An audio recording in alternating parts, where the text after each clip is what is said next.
Hi guys, it's Jennifer. So I'll be teaching you guys about first aid. So first thing I want to address is safety. Safety is really important when it comes to helping someone because first of all, you want to make sure that you're safe. So in any situation, always make sure that you are safe before you go help someone else because you don't want to put yourself in danger too. Alright, second thing I want to address is burns and cuts. So let's say I have a burn right here on my hand. The first thing I want to do is run it through cool water. So you don't want to do cold or you don't want to do hot, you want to do cool. This is the best way to soothe the burn. Other temperatures are going to make it worse. So after you run it with cool water, if you can, also clean it with some soap. Actually, Tommy cut that out. Anyways, so rinse it with cool water and then put some antibiotic cream like Neosporin on it, put a Band-Aid on it, and yeah, that's what you want to do. For cuts, same thing, but make sure to clean your hand either with soap and water, ideally. If not, then use alcohol. Once it's all dried up, then put a Band-Aid on it, and you're good to go. Alright, third thing I want to address is bleeding. Now sometimes it can be small and other times it can be a lot. So to help, let's say I have a really big cut on my finger, right? So first thing I want to do is stop the bleed, and in order to do that, you gotta find some kind of cloth.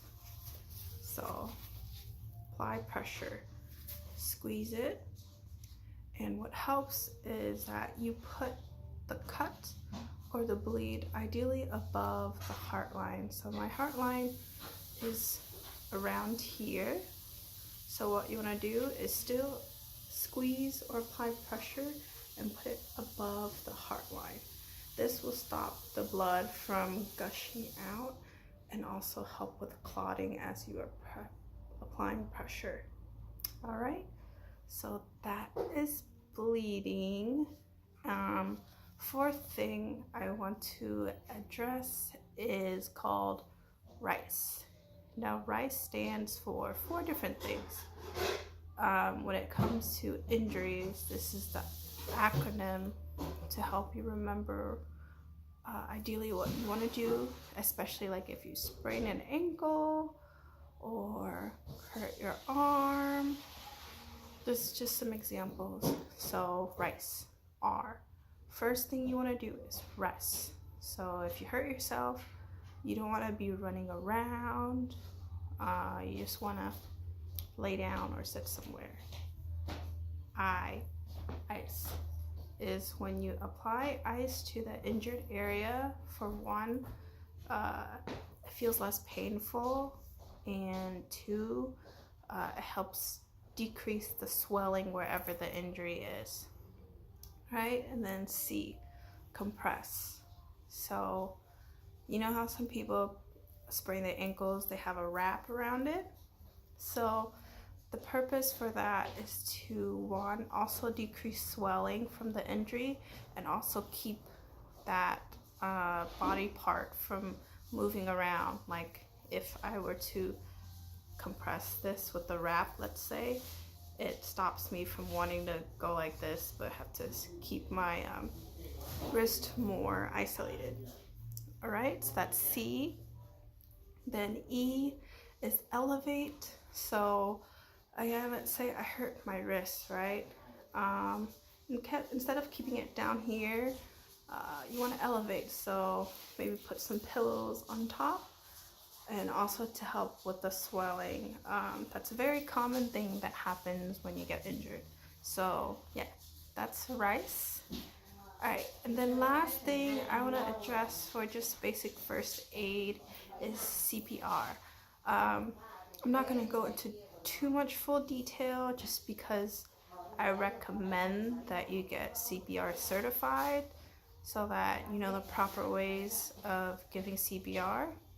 But What you can do if you're not trained is to, like I said earlier with safety, if you see someone that is unconscious, not breathing, maybe laying down randomly, first see if the scene is safe, and then go over, see if they're breathing, kind of hit them, are you okay, are you okay, check their breathing, see if their chest is rising.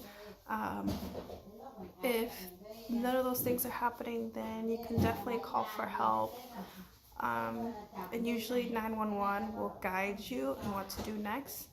Yeah, I'd rather not go into full detail of that, just get CPR certified. But yeah, that's all I have for you guys for simple first aid. But if you have any questions, let me know.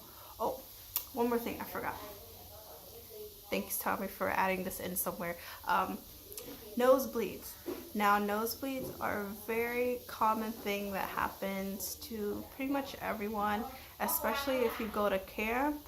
The number one reason is because you are dehydrated. You're not drinking enough water, so your body it's dehydrated. So you need more water in order to prevent that from happening. So drink a lot of water. But if you do happen to get a nosebleed, or you know someone who does, first thing to do is to pinch the nose around here, roughly around here.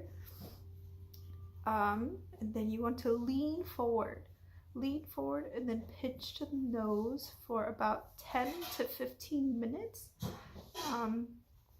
And if it stops bleeding, then good. If not, then continue to pinch the nose right here. A lot of times too, people tend to take some napkin and kind of twirl it and then just stick it in there wherever the nose is bleeding.